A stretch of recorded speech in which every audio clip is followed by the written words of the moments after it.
Здравствуйте. Я вот вам хочу показать свой камин. Это мой домашний камин. И хочу вам объяснить. Например, я вам сделал дома камин. Я хочу вам объяснить то, как я его проверяю. Я проверяю камины сразу. Для себя. Чтобы я знал, что этот камин у меня рабочий и все прекрасно работает. Вот, например, я вам покажу, как его нужно проверять. Камины нужно проверять сразу. Не оставлять там, как говорят, нельзя топить, все прочее, через неделю, через две затопите. Нет, камин нужно проверять сразу. Я лично проверяю свой камин сразу, чтобы потом меня человек не проклинал, чтобы радовался моему камину. Я проверяю его, дровами правильно нельзя проверять камин, нужно проверять его бумагой. Бумага, она горит быстро и все вам покажет сразу. Дымит он у вас или коптит и все прочее. Все сразу увидите. Вот, смотрите, сейчас я вам показываю, как нужно проверять камины. Вот, читай полный мешок бумаги.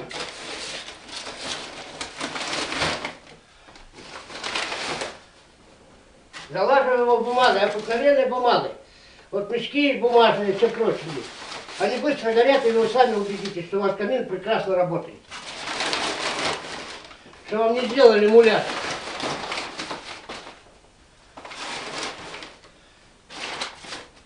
Чтобы вы потом не сказали, что я вам муляж сделал.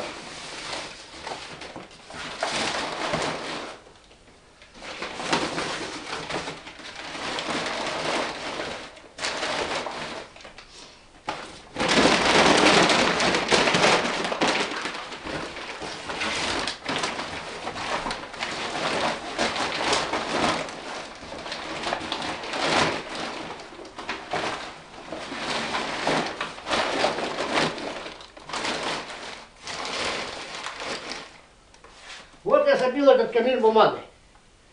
И сейчас я его вам зажгу.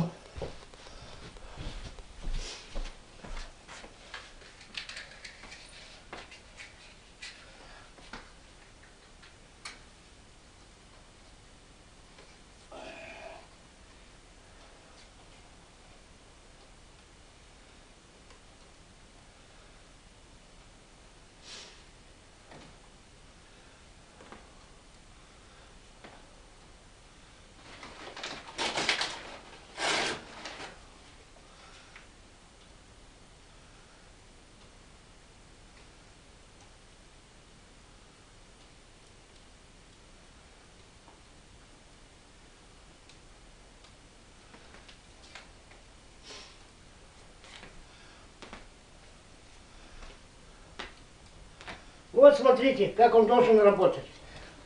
Эта бумага сейчас разгорится, пламя будет приличное, и вам сразу покажет, как камин работает. Сразу вам покажет, как работает мой камин, мои камины. Вот смотрите.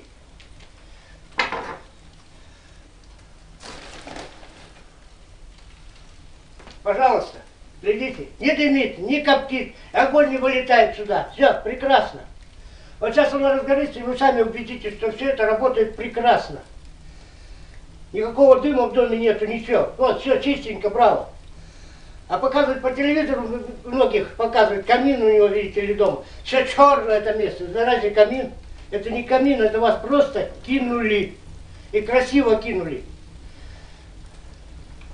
Они думают, что это так просто, камин делать. Раз, два и сделал. А что там камин делает? Вот и делает вам. Буляжи, сам натуральный буляж. Вот она, жар какой бравый. Сразу чувствуется.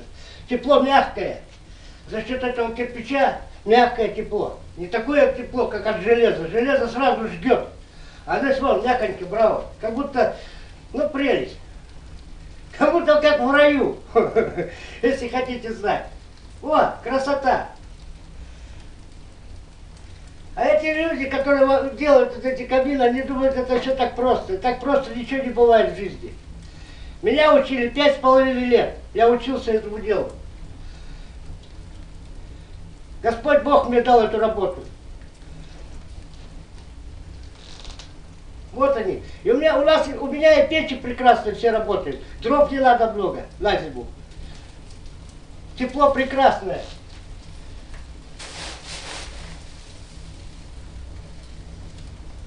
Вот, смотрите, как работает. Вот бумагой проверяешь, он быстро прогорает. Он не говорит, дровами нельзя проверять. Я сразу скажу, дровами сразу нельзя проверять. Потому что я это уже испытал. Разрешил один затопить дровами. И все. И на утро они мне уже позвонили, что у них лопнула здесь арка, тут полопалась все от температуры. Потому что дрова горят долго, а они там часа 3-4 топили этот камин. И от того и лопнуло. О, смотрите, как прекрасно. Никакого дыма, ничего, запаха никакого нету вообще.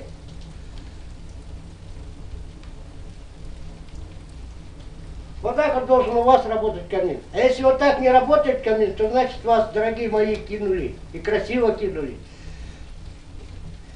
А я вот многим уже переделываю эти камины, так они потом начинают проклинать того, кто его делал. Пусть сдохнет или еще чуть, пусть подается этими деньгами, всяко разные там его проклинают.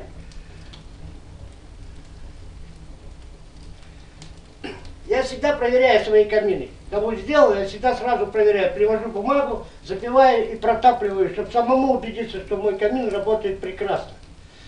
Чтобы потом меня люди не будут проклинать, а радоваться будут мной.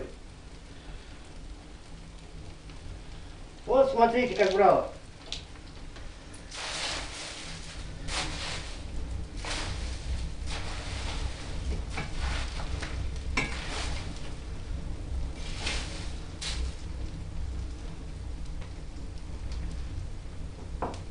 Все прекрасно. Идеально все. Все прекрасно работает. Так что, если захотите сделать камин, звоните, без проблем сделаю. Зато будете радоваться своему камину.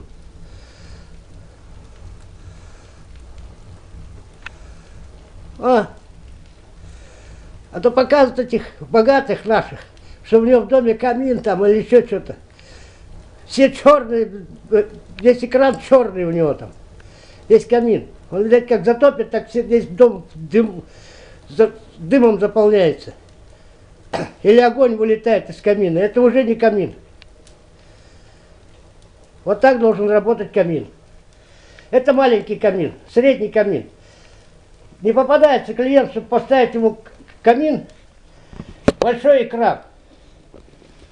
Например, большой экран, вот такой экран поставить. Чтобы весь огонь был виден, не попадается. Такие клиенты. А вот на этот зал, на мой зал, вот такой камин самый нормальный. Потому что больше нельзя, потому что жарко очень. Жар очень большой идет от камина. Вот он, прелесть. Стоишь, здесь прекрасно себя чувствуешь. Так что, если, не дай бог, зимой у вас что-нибудь случится, там света не будет или еще что-то не будет, камин затопили, и возле камина можете спать, отдыхать. И в доме тепло будет, и красота. Но там-то будете топить не бумагой, а дровами. Дрова я вот сюда заполняю, вот такую охапку дров приношу, закладываю туда, и он почти 2 часа горит этот огонь. И в доме вообще прелесть. Вот так вот должен работать ваш камин. Так что, хотите иметь, чтобы прекрасно у вас все работало, заказывайте, сделаем. А хотите потренироваться, потренируйтесь. Сейчас их тут очень много развелось. Думаю, что так все просто. Они как при Севдепе это делали, так и делают. А это делают еще до царей делали. Цари наши раньше имели камины. Это никто не имел такие камины. А цари, да, они имели эти камины. Вот так вот. Вот так должен у вас камин работать. Никакого дыма, ничего. Красота.